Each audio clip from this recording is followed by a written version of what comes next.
In today's video, I'm going to show you how to create public apps in Glide so you can share your creations with anyone. No login required.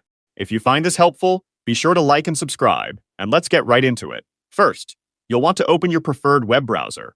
Then, navigate to the Glide website. Once you're on the Glide homepage, click the Login button. After logging in, open the specific app that you wish to edit and make public. On the left-hand sidebar, find and click on Settings. Within the Settings menu, look for the Privacy or Access section. Here, under the Access setting, you'll want to select the Public option. This is the key that allows anyone who has the link to open your app without needing to sign in. To ensure full public access, it's important to make sure that Sign In is turned off. You can usually find this option within the same access settings. Next, go to the Users section and disable Required Login if it has been enabled.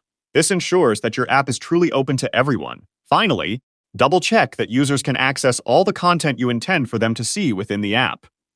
Once everything is configured, click the Publish button, which is typically located in the top right corner of your screen. After publishing, you'll be able to copy your public app link. This is the link you'll share with your users so they can access your app directly. Thanks for watching. If you found this Glide tutorial helpful, please like, subscribe, and turn on notifications for more step-by-step app building guides. See you in the next video.